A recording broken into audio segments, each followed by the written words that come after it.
Check 1, 2, testing 1, 2, 3. Alright guys, we're going to get started here in just a second. I'm going to be streaming some live coloring, digital coloring, of a piece that I drew on paper and scanned into the computer. I'm going to see how this goes. I haven't streamed on YouTube in a while, so I've got some music going, I've got Paint.net open here. I've already cleaned up the line art. So here we have in this file, we've got line art which has been isolated, so all the white is now transparent and all the only opaque pixels are black, which is also done in Paint.net. And then I've created a color layer, which is just a block of solid turquoise in this instant.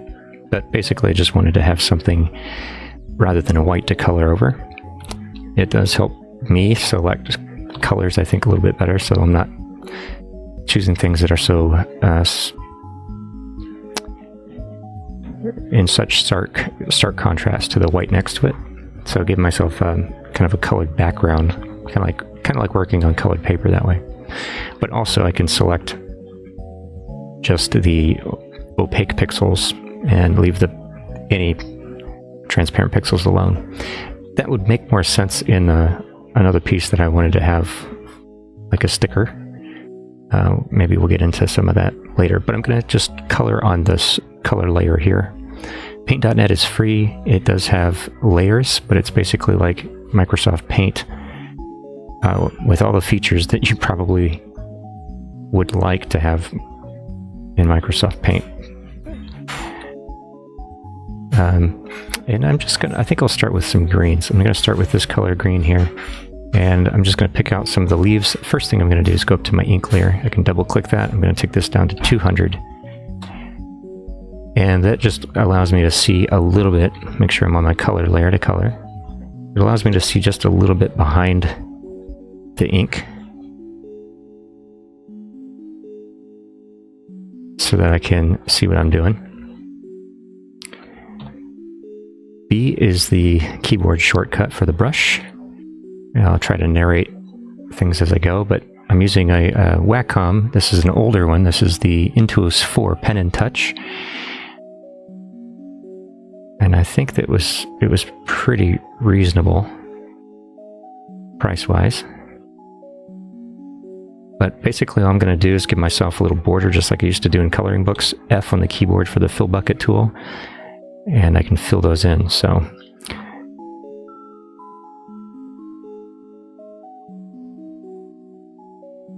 I like changing up my greens, just having something that's just slightly different next to each other.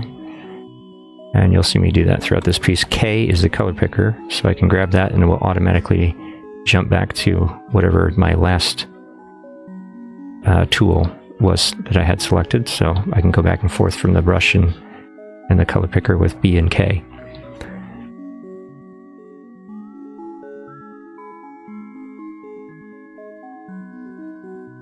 And so what I want to do here is I'm just getting my color sort of halfway into the black lines. I'm using a hard pixel brush with no anti-aliasing. I turned off the anti-aliasing. I made this my default brush. It's at 20 pixels. Hardness is 100%. I do have the pressure sensitivity on so that I can kind of do smaller things and then press harder for filling in things. You'll see, like, sometimes I will fill in smaller areas just by coloring them in. Sometimes I do it just because it's kind of relaxing. But most of the time, if I have a larger area to fill in, I'll give it a border like this. Make sure that my pixels underneath there are touching. See that? So that I don't have any leaks. And fill it in with the paint bucket tool, F on the keyboard. And I think that's a leaf behind there. Yes, it is. So I'm going to zoom out. Control plus and minus are zoom in and out. You can also hit Z for the zoom tool, but you'll see me just kind of go back and forth, holding down Control. So I'm using my left hand over here for keyboard shortcuts and my right hand for the pen. Make sure that's touching underneath there. F, fill. This leaf kind of bends around itself.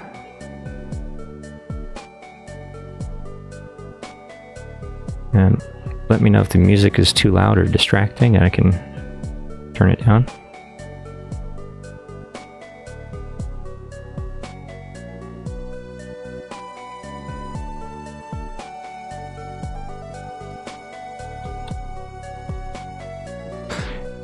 There's little things here that I can clean up as I go, or usually wait and do that kind of as another step, because it uses a little bit different part of your brain. So when I'm just coloring, I want to fill in all the areas, and then I can go back through and do any cleanup. Sometimes I'll do it while I'm working if it's distracting, but we've got 3 greens here going on. Let's Control B will zoom out to the border of the image. That's looking pretty good. So we've got some nice pops of green here going on. Yeah, if I want to zoom in on a specific area, I can hit Z on the keyboard and do a marquee selection and zoom in.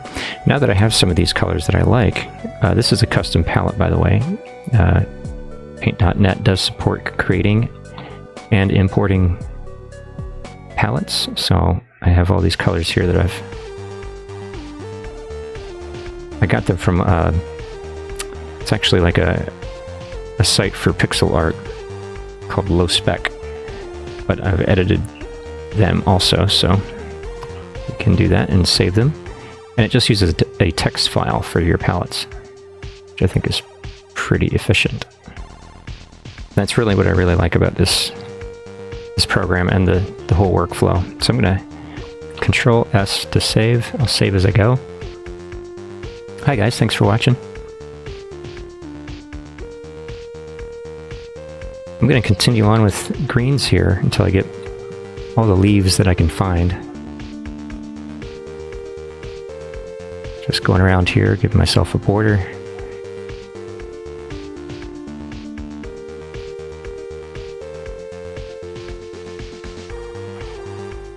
You could do this a few different ways. You could use a lasso selection tool and fill it in that way, but I prefer just kind of coloring in, and sometimes I'll have lines that don't connect, and I'm sort of able to interpret those without having to worry about, you know, like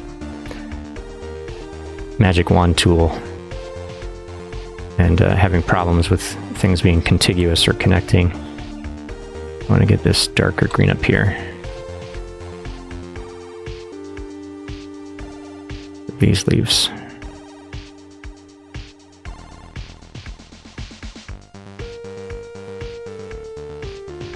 So I'm going to try to go pretty quickly. I don't know if I'll be able to finish this in this stream, but we'll see how far I can go. It's also been a while since I've had a setup here to stream, so I'm curious to kind of test it out, make sure everything's okay.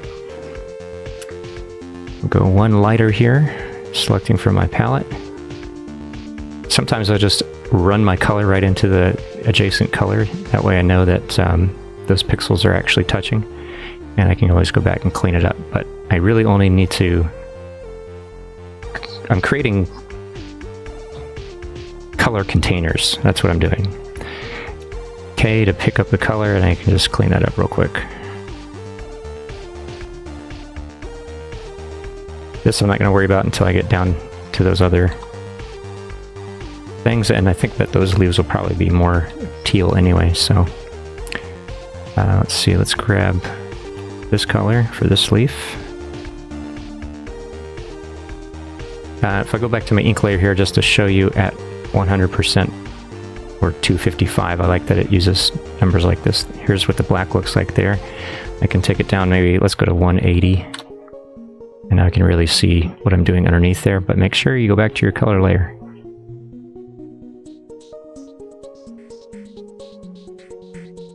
So one of the nice things about doing coloring this way and just using a hard pixel brush, for me anyways, for this kind of process, is that it goes really quickly, and I'm not struggling. I know Photoshop's got a lot of cool bells and whistles and AI stuff now, but I really like this workflow. It's relaxing.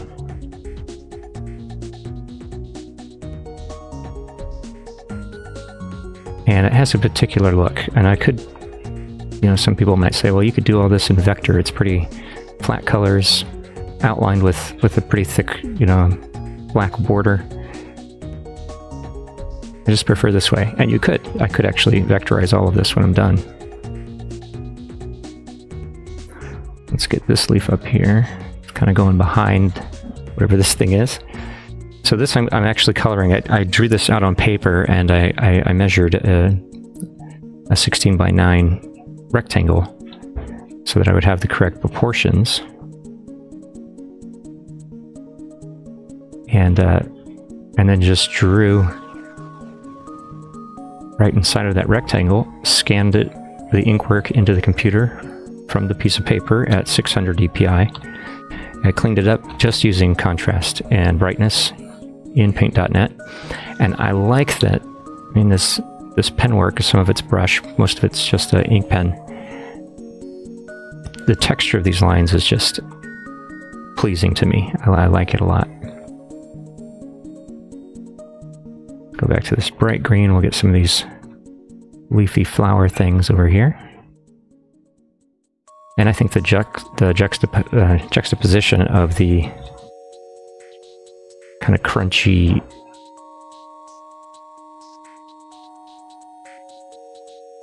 it's not really that rough of line work, but you do see some of the paper texture come through. And I mean, you can buy brush packs like this. We'll do this little flower here while we're at it. See if I like that color.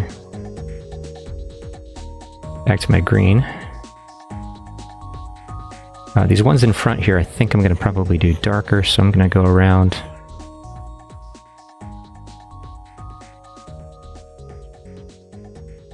Find any more small ones.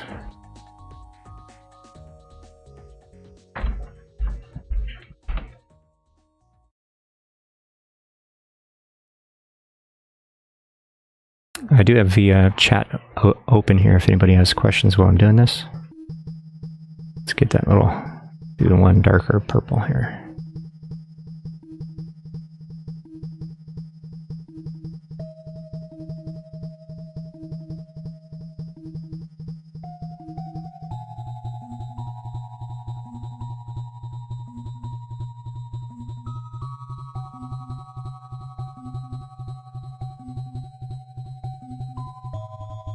I have been posting a little bit about this process with some shorts, some short videos, or some time lapse as well. But I haven't done a stream yet, so see how it goes.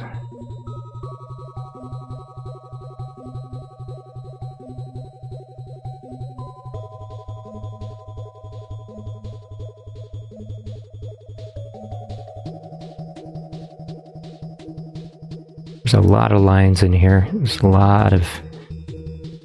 It's pretty simple drawing. But I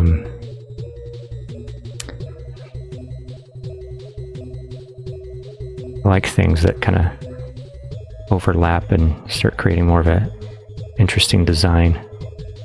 Definitely has more stylized illustration. Let's go for dark green behind here. And even though these colors are actually really, really similar, I don't have to worry too much because I have no anti-aliasing, so I'm really not worried about the fill bucket tool not working or painting over something that I've colored. And this method works really, really well. Let's see, I'll use just this one here.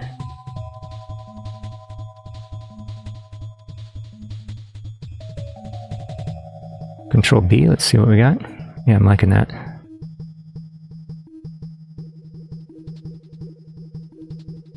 We'll save it. Let's go back to this darker green. We'll get these bigger leaves here. Again, I'm just going around the stuff that I don't want to be green. Kind of try to do it sort of quickly and go back and clean up later.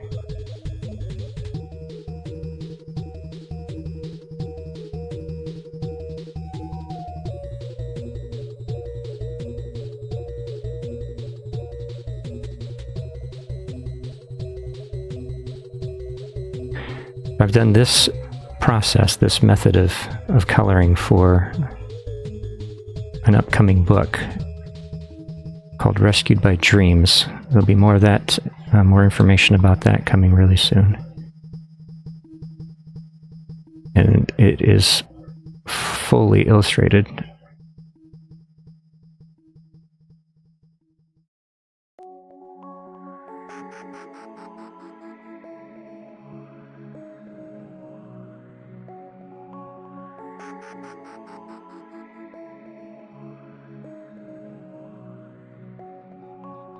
While I'm doing this, I'm also thinking about other colors.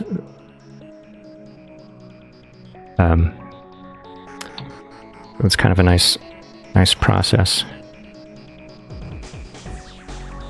And sort of paint with color as I go, and then take my time to figure out different harmonies, complementary colors.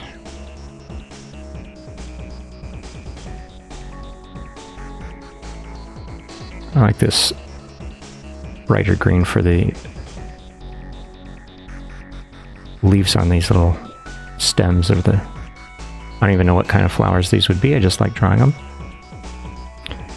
Really simple shapes, and I don't even have to color it because it's just a single line for that stem. Let's get this one.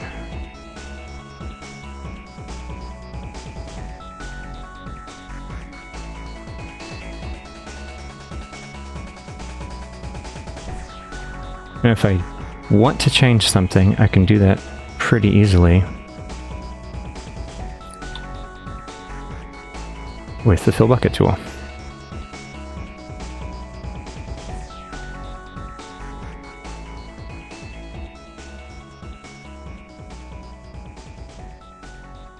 Okay, pick up a color. Automatically goes back to my brush, or whatever my last tool was.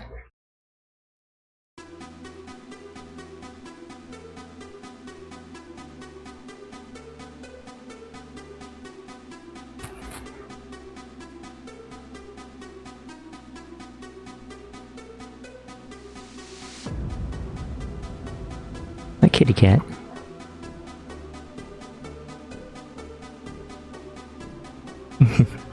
Hi. You want to say hi? You want pets? Come here. There's a cat right behind me.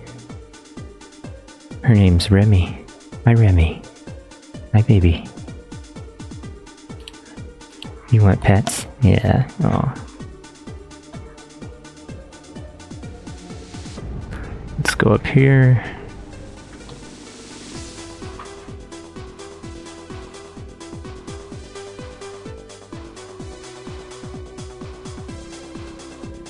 Well, come here. Come here. Hold on, guys. I gotta pet the cat. She's precious. Okay. F. Fill it in.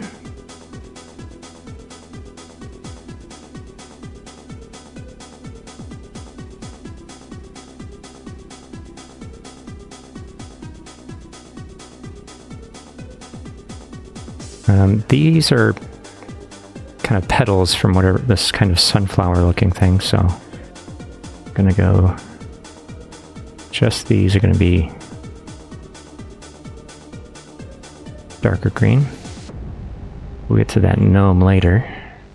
Let's see what we got now.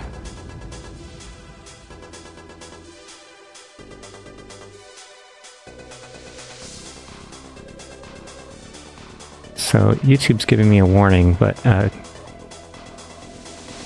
hopefully the stream is not lagging too much here.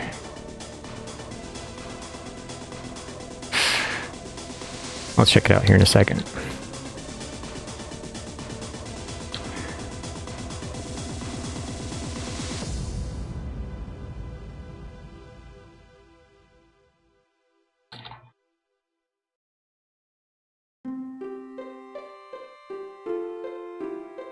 There's a lot of lines going on in here, so it might take me a minute or zooming back in and out. Sorry if that's hard to watch, but it's kind of how I work. I go get a big bird's eye view to see what I'm doing.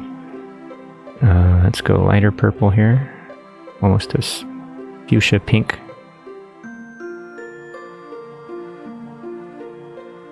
Control B, yeah, I like that. Save it.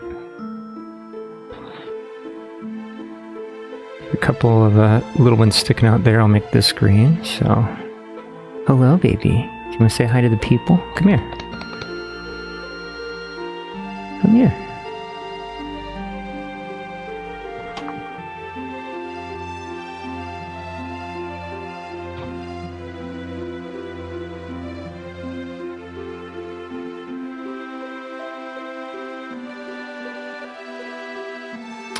This is also how I drew everything you see here for my ending screen and also for my starting soon screen. That's my little character. Oh, there she is. Let's go back here. There she is. Hello, kitty. Come here. Are you gonna purr?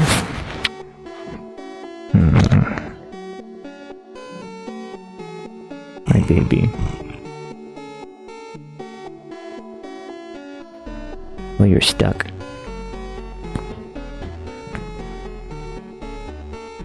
you want to sit next to me? Here you go.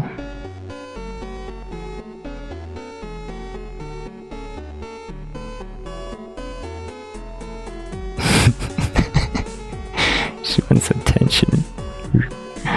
You want to stream with me?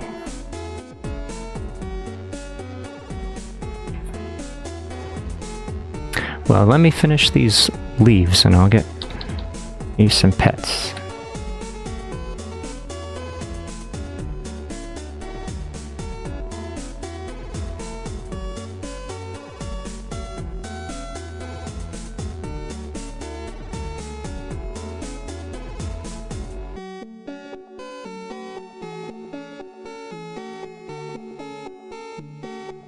One thing I really like about Paint.net is besides its simplicity, it has all the features that I need and nothing else. It opens almost immediately, and I'm using a computer that's almost 12 years old. It really is kind of a dinosaur of a computer now. So it's really lightweight and it's really efficient. There's even a portable version of it. The installer is less than 100 megabytes. There are community-made plugins. I use one of them to isolate my line art work with just one click.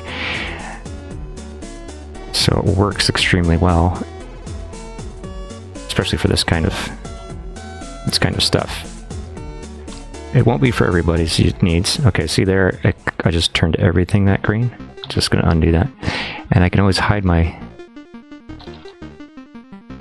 ink layer to make sure that my pixels are actually connecting. When I zoom in here, you can actually really see, this is just like giant pixel art, but it's at 600 dpi, so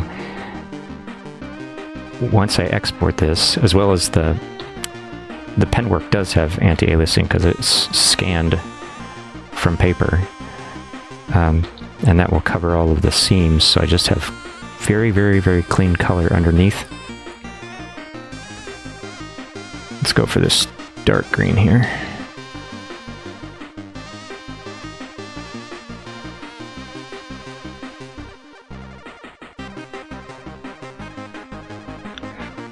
And also,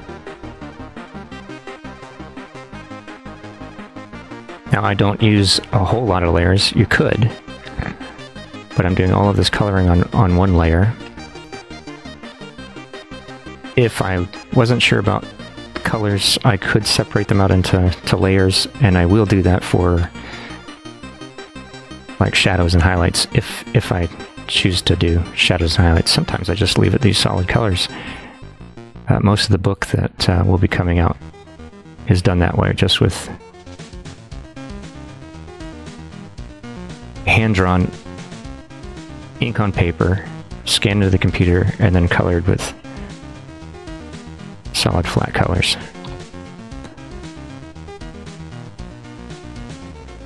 Let's see if I got everything there. No, I did not. Let's go here. Hide that for a second. Right there.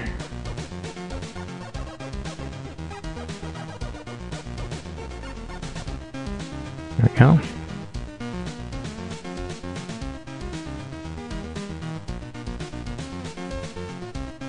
Let's see where we're at. I think that's going to be the same color down there. So just give this a little container.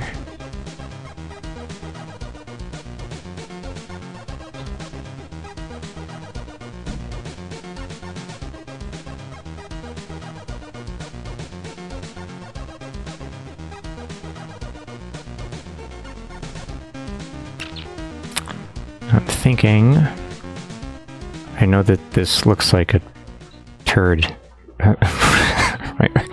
right behind the gnome, but that will be obviously a pickle when this is done. This is a jar of pickles over here.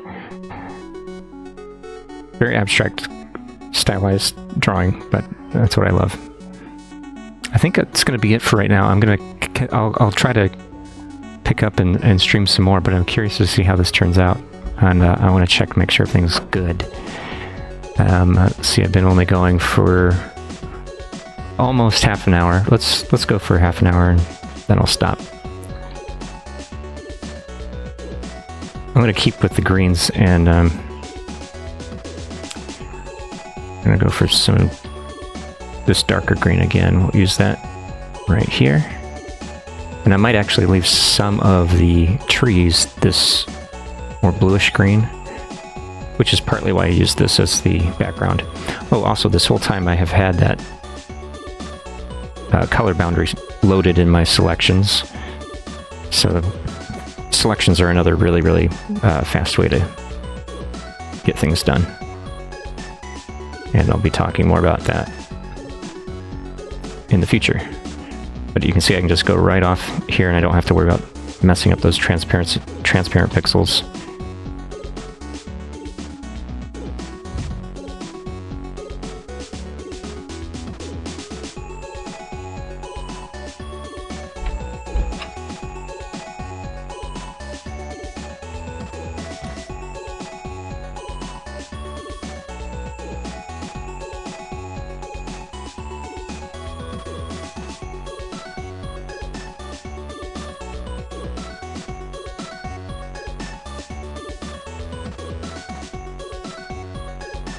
And go right into that other color. K, pick it up. B, brush. Clean that up.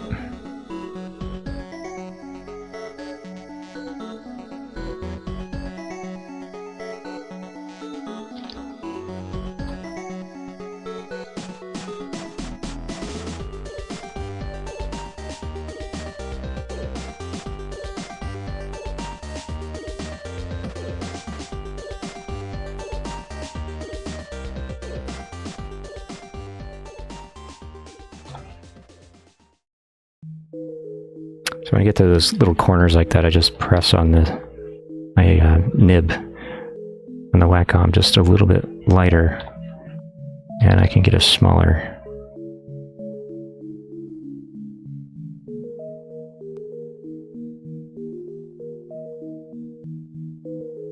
coloring size.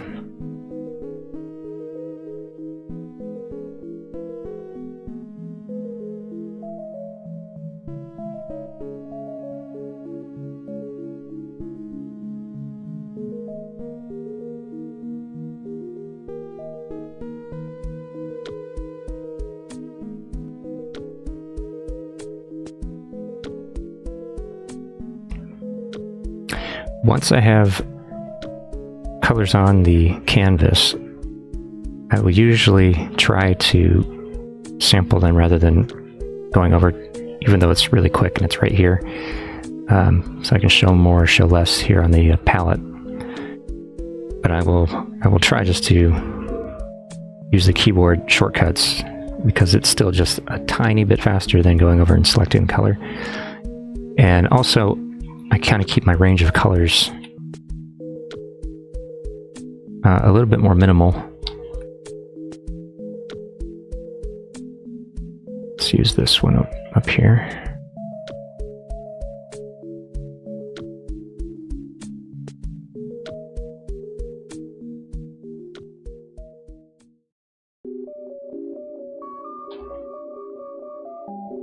And let's see, we could go this brighter one.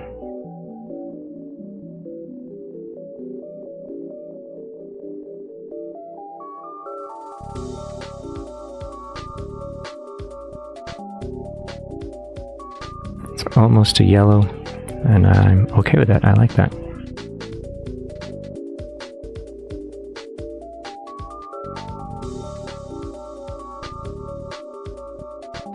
Do all of this part here.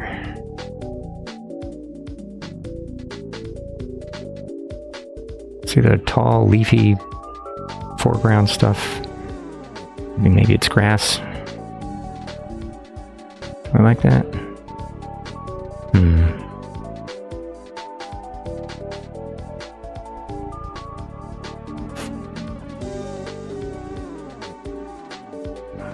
Separate these two here. And we'll make that one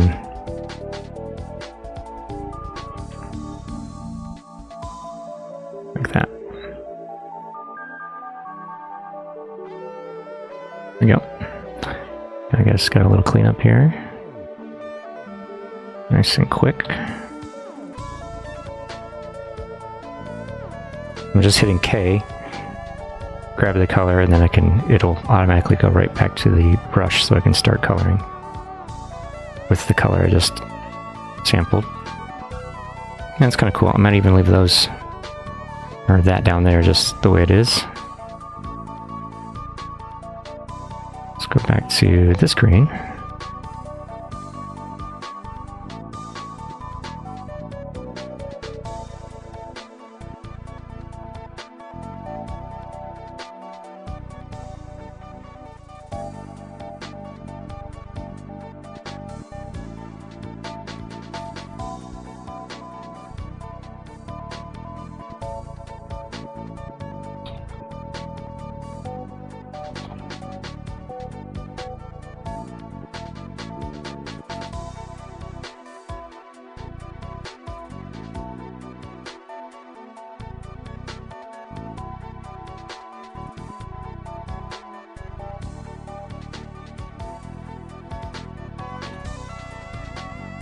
And these ones I have a little hatching on, and I'm gonna go for like a really dark, maybe this one right here. It's almost a gray.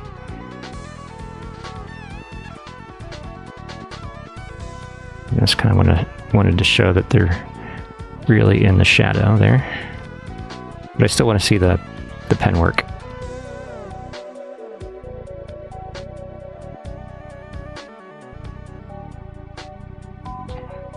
Clean up.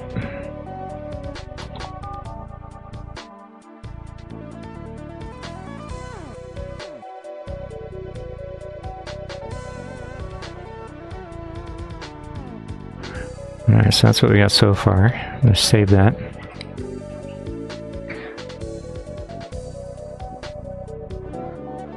Let's go ahead and finish this. We'll finish, or not this whole thing, but we'll finish the big leaves here. Big leaves and grass. Let's go ahead and grab. I'm holding down spacebar also. That's how I pan around. H will choose the pan tool, and so no matter what you do, you're going to pan. You don't have to hold anything down, but it's easy enough just to hold down the spacebar And no matter what tool you have selected, you'll stop doing what you're doing and you can pan around like this. So let's say okay, let's grab that color. I'm just doing Control and plus on the keyboard to zoom in, Control and minus to zoom out. And you'll see me do that. Sometimes I even just use the nib on the keyboard.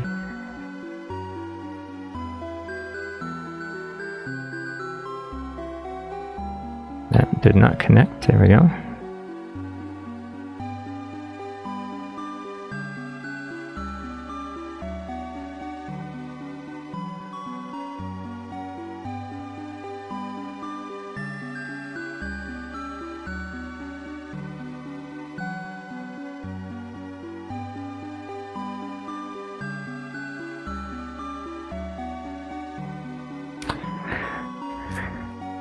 And what I like about this again is I'm not ignoring the line art. I'm using it as sort of my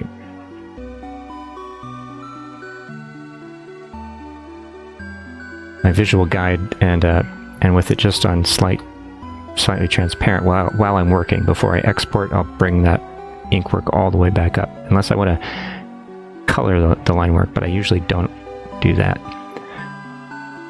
I like leaving it black. It's got sort of that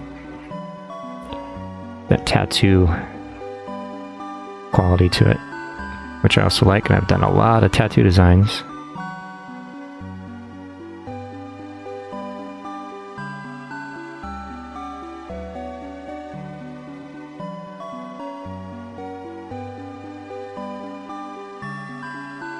Get those little bits. This is part of this shrub or bush behind it. Down here, I'm going to make this color. Also, what I'm sampling is just on the layer that I'm selected on. So even if I select, a color that's underneath this ink, it's only selecting the color that I have painted, if that makes sense. So I don't have to worry about getting any in-betweens if I have some, transparency or something going on. Now if I select a different layer, it will select from that layer. And let's see, K, I have that on sampling mode layer. So it only, rather than the entire image, so I have that on layer. That's how it does that. Let's see, this one.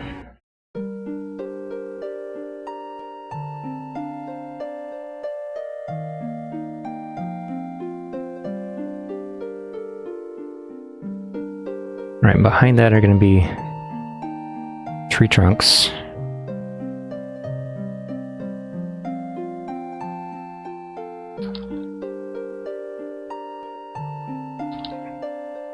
Let's get a few more these little chunks of grass here in the front, just so I can have them separated. I might not even keep them this color, but I'll need the pixels separated anyways. So.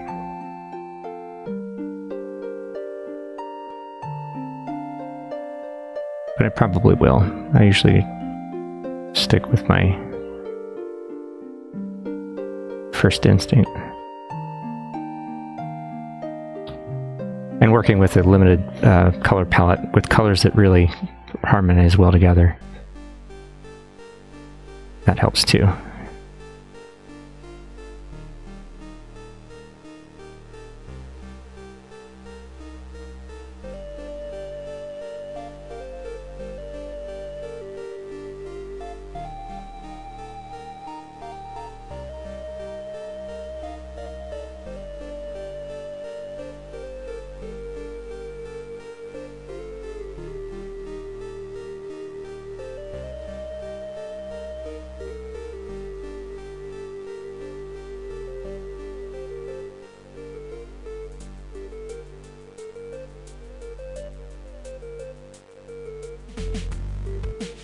That's supposed to be tree trunks there. Alright, let's look at this. Control S to save. I'll show you here in just a second. I'll show you the... There's more of my working files. These are all PDNs or paint.net documents. And I like having this open because I can kind of also get thumbnail, literally a thumbnail. Not literally, okay, you know what I mean. As a computer term, there's the thumbnail, but it helps me kind of see broadly, like, wow, there's some nice color separations there, kind of get an idea. And then also make sure it sort of resonates with the rest of the things that I'm doing, if it goes with the same project. But so this file, I only have 2 layers in it, and it's 2.5 megabytes. It's a 600 DPI file. Most of these are under 1 megabyte, so this one's 1.27. This one's got probably 5 or 6 layers, 1 megabyte. And these are all 600 DPI. So it does a really, really good job at preserving all of my layers, all the names, all the blending modes. Also, there are blending modes. We'll get into that in future videos. But I think I'm going to stop this stream for now and test it out, see how it did. Thank you guys for watching so much. I appreciate it. I hope you got something out of it. I will be back on with more. Might be this piece, might be another piece. I'll continue working on this one, and I'll try to stream the process. I just want to make sure that it's been a while since I've streamed on YouTube, so I want to make sure it's all coming through. If you have any questions, leave them in the comments, and hope to see you later on the next drawing coloring video. I might do some videos on the actual ink drawing process that I do on paper, and show the cleanup part of the process. It's really, really simple. It's as simple as this coloring process, really. Maybe even more simple. So appreciate you guys. Have an amazing day. You're awesome. Bye for now.